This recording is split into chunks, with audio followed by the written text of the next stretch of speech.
Hey everyone, I'm Entity Mumu, and today I'm going to go over what the equivalent of roughly $750 got me in Genshin Impact. Now, the reason I say the equivalent is because I have only put $400 into the game, and the rest I earned from the 40 free wishes they gave me for starting an account, daily wishes, battle pass primogems, adventure rank level up, and finding every single chest in Mondstadt and Leeway. All that piled up, and I was able to get almost another 350, if not a little more than 350 in primogems to open more wishes. Before I jump into it, I do want to clarify that I'm going off of 40 wishes being $100 because that is roughly what you get in the store. Now, if you were to spend $100, you do get 1,600 free primogems, which is an extra 10. That would make it 50, but that 1,600 is just a bonus. The first time you buy $100 worth of gems, you get the same amount that you buy duplicated as an incentive to purchase it.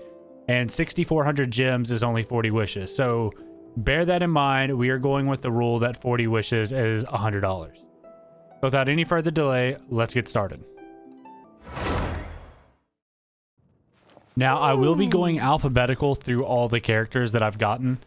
And to kick that off is Amber. Now, Amber is probably the first free-to-play character you unlock after the Traveler. She has memes upon memes of her being renowned as the worst character in the game.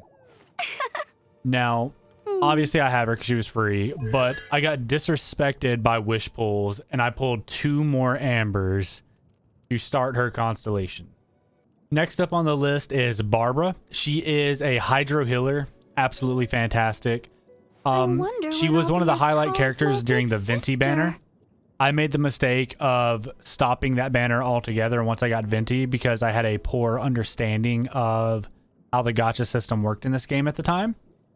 But because of that, I only have one of her constellation rather than maxed, and that is a massive regret on my part, as her max constellation, she passively revives a character after they've been downed at 100% HP every 15 minutes. And that is absolutely god tier healer status. After Barbara, we have Beidou. Now, I've not really used Beidou. I have a little bit of experience in her, as whenever I got her, I used her to break some rocks and maybe killed a single slime with her. I have not started her constellation. She is the only one I've pulled, and that's all I got to say about her. After Beidou is Bennett. Now, Bennett's kind of a jack of all trades character. He's a pyro sword user. His ultimate, when you're above 70% health, gives you a damage bonus equivalent to Bennett's attack. So he is ran in a lot of in-game high DPS builds, purely for his Q or his ultimate, whatever you prefer to call it. Now, I got Bennett and I got one constellation, but I have not used him at all yet. He's low on my priority of characters to level. But as soon as I get excess resources, I am looking to upgrade him. After Bennett is the Cryo Greatsword user, Chung Yoon. He is a pretty solid backup DPS. He can kind of freeze an area and make all basic attacks become cryo damage while inside of it. I've only pulled one of him. I do not have his constellation started. I've heard that he gets better as you complete his constellation, much like all characters do. So hopefully we can get his constellation and revisit him. I've gotten him up to 60, but since then he has been rotated out of my team. Now, next up on the list would have been Diluc in the alphabetical order since, but I do not have him. He is one of 2 characters I am missing in this game at the time of this recording. So next up on the list would be Faisal. Now, Faisal was one of the first pulls I ever got under the Venti banner, and I kept getting her back to back to back to back.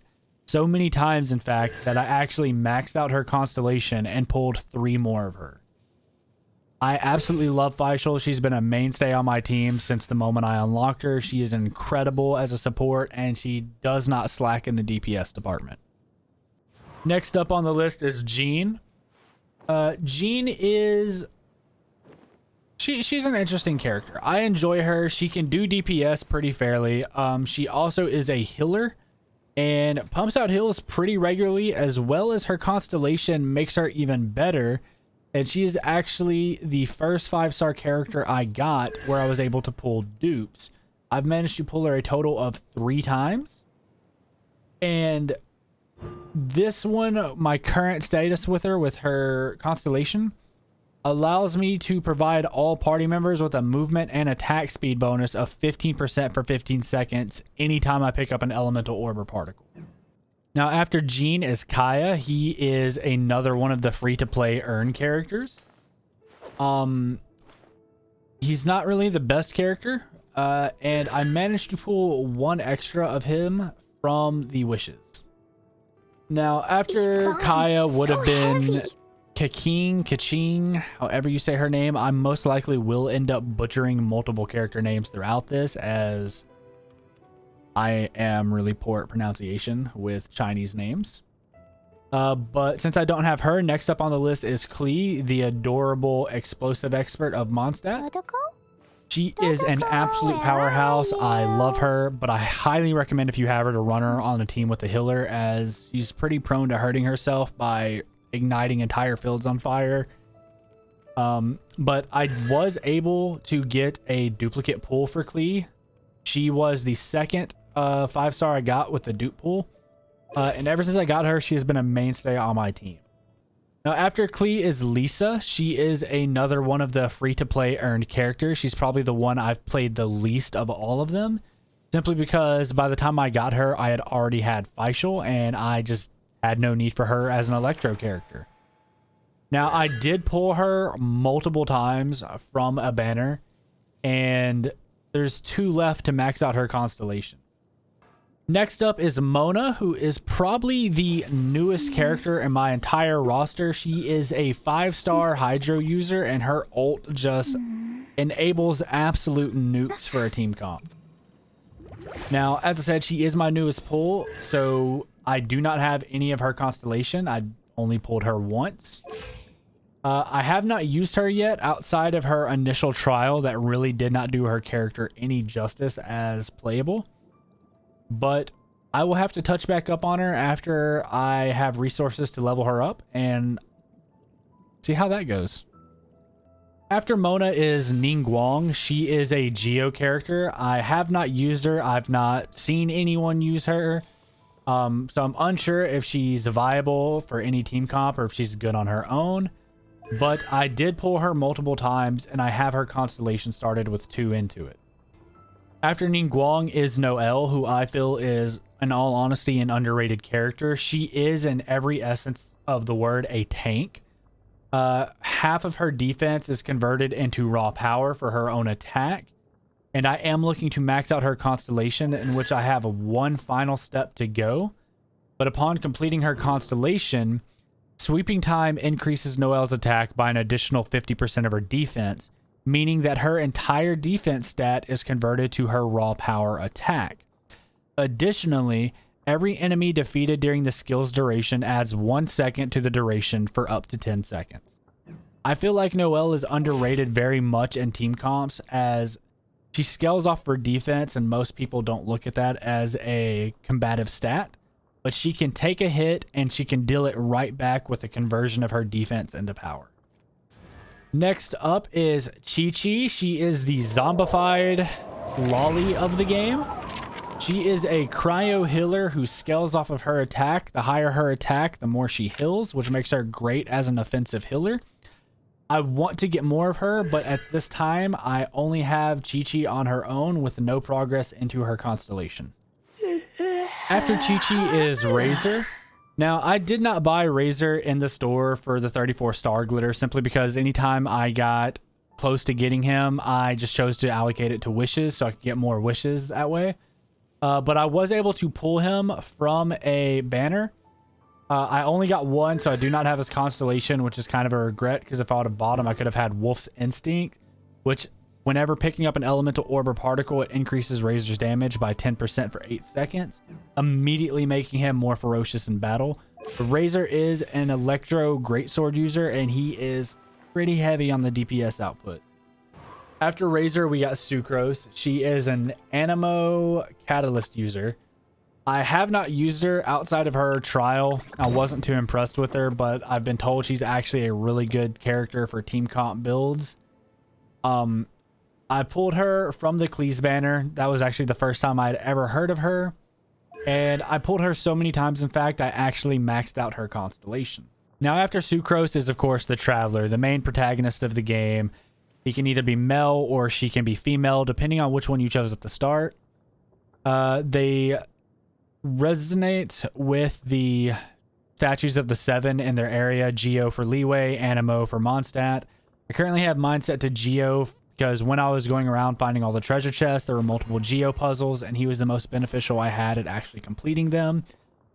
But with that, I've actually got his Geo constellation 1 away from being maxed. Same with his Animo being 1 away from being maxed.